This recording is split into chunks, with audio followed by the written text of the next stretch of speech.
একদিন রাজকুমার ইন্দ্র নিজের বন্ধুদের সাথে শিকারে গিয়েছিলেন। ওনারা একটা সুন্দর হরিণ দেখলেন। রাজকুমার ওর পিছু ধাওয়া করলেন, কিন্তু একটু পরে হরিণটা জঙ্গলে হারিয়ে গেল। নিরাশ হয়ে রাজকুমার ইন্দ্র ফিরছিলেন, আর ঠিক তক্ষুনি উনি কিছু আওয়াজ শুনতে পেলেন। রাজকুমার সেই আওয়াজের দিকে এগিয়ে গেলেন আর আশ্চর্য, এই পাখিগুলো কথা বলছে কিভাবে? আমি এক্ষুনি রাজকুমারী লবঙ্গর রাজ্য থেকে ফিরলাম। তুমি কি রাজকুমারী লবঙ্গকে দেখেছো? শুনেছি ও পৃথিবীর সব থেকে সুন্দরী রাজকুমারী। হ্যাঁ, আমি কোনোদিন এত সুন্দরী মেয়ে আগে দেখিনি। সত্যি?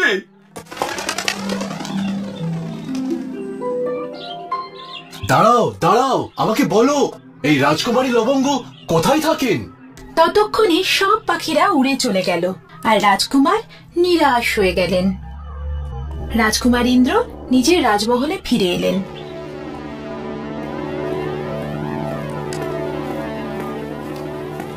মা, এই রাজকুমারী লবঙ্গ কে, আর ওনার রাজ্যই বা কোথায়? আমি জানি না, হয়তো রাজকুমারী লবঙ্গ বলে কেউ নেই। কিন্তু মা, আমি তো নিজের কানে শুনলাম কথা বলা পাখিদের কাছ থেকে। তুমি কি কথা বলা পাখির কথা বলছো? হ্যাঁ বাবা, আমি নিজের কানে শুনেছি। ওই পাখিগুলো রাজকুমারী লবঙ্গের সৌন্দর্যের প্রশংসা করছিল। আমি ওনাকে দেখতে চাই। রাজকুমারী লবঙ্গ নামে এরকম কোন রাজকুমারী নেই ইন্দ্র। তাও আমি নিজে একবার খোঁজ করে দেখতে চাই। বাবা, আমি ওনাকে খুঁজতে যেতে চাই। রাজা ধীরাজ সিং আর রানী রূপমতি অনিচ্ছা সত্ত্বেও নিজেদের প্রিয় রাজকুমারকে যাওয়ার অনুমতি দিয়ে দিলেন। এরপর রাজকুমার ইন্দ্র একা একাই বেরিয়ে পড়লেন নিজের যাত্রায় রাজকুমারী লবঙ্গের খোঁজে।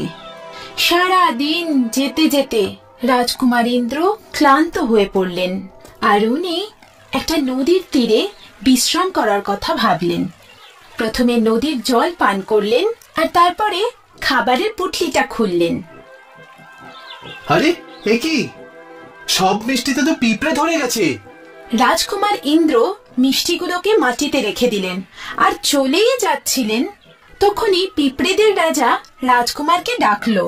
রাজকুমার, ধন্যবাদ রাজকুমার, আপনি খুব দয়ালু রাজকুমার। যদি তোমার কখনো আমাদের প্রয়োজন পড়ে তাহলে অবশ্যই আমাদের স্মরণ করবেন। রাজকুমার ইন্দ্র এগিয়ে চললেন। কিছু দূর এগিয়েই একটা গুঙানির আওয়াজ শুনতে পেলেন।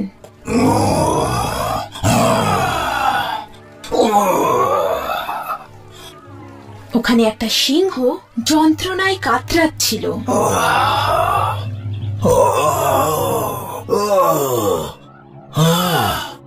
রাজকুমার ইন্দ্র ওই সিংহটার পায়ে ফুটে থাকা একটা কাঁটা দেখতে পেলেন।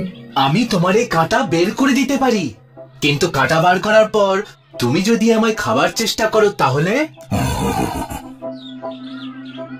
আমি তোমাকে খাবো না, আমি তোমাকে কথা দিচ্ছি, কিন্তু এই কাঁটা বার করে দাও, আমার খুব যন্ত্রণা হচ্ছে। সিংহটা কথা দেওয়ায় রাজকুমার ইন্দ্র ওকে সাহায্য করতে গেলেন। কিন্তু যখন উনি কাঁটাটা ধরে টান দিলেন, সিংহটা জোরে গর্জন করে উঠল আর সিংহী দৌড়তে দৌড়তে এলো। সিংহী রাজকুমারের উপর আক্রমণ করতেই যাচ্ছিল। ও আমাকে সাহায্য করেছে, এ শত্রু নয়, এ তো আমার পায়ে ফুটে থাকা কাঁটা বার করে দিয়েছে। সিংহী শান্ত হলো আর ধন্যবাদ, তুমি খুবই সাহসী। যদি আমরা তোমার কোনোদিন উপকার করতে পারি তাহলে আমরা খুব খুশি হব। রাজকুমার ইন্দ্র নিজের যাত্রায় অগ্রসর হলেন। দিন রাত চলতেই থাকলেন। জঙ্গলে ওনার নজর একটা কুটিরের উপর পড়ল।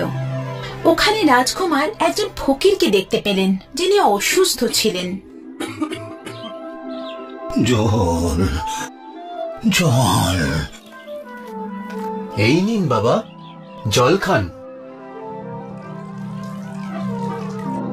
ধন্যবাদ বাবা, আমার কোনো উত্তরাধিকারী নেই, এখন আমার 3টি জাদু করার জিনিস তোমায় দিলাম। জাদুর গালিচা। এতে চড়ে তুমি যেখানেই যাও যেতে পারবে। জাদুর চুলি, এর ভেতর থেকে তুমি যা চাইবে তাই তুমি পেয়ে যাবে, যেমন ধন দৌলত। আর এটা শেষ, জাদুর তলোয়ার। এটা খুব সাবধানে ব্যবহার করবে, কারণ এর আঘাত থেকে কেউ বাঁচতে পারে না। তিনটি জাদু জিনিস পেয়ে রাজকুমার খুব খুশি হলেন। জাদু কালিচা, আমাকে রাজকুমারী লবঙ্গের রাজ্যে নিয়ে চলো। এখন রাজকুমার ইন্দ্র রাজকুমারী লবঙ্গের রাজ্যে ছিলেন। উনি এখানে ওখানে জিজ্ঞাসা করলেন আর সন্ধ্যের অপেক্ষা করতে লাগলেন। সন্ধে হলো আর রাজকুমারী লবঙ্গ ব্যালকনিতে এলেন। রাজকুমারী লবঙ্গ ভীষণ সুন্দরী ছিলেন। রাজকুমারী লবঙ্গ খুব সুন্দরী, এনাকে খুব কাছে থেকে দেখা উচিত।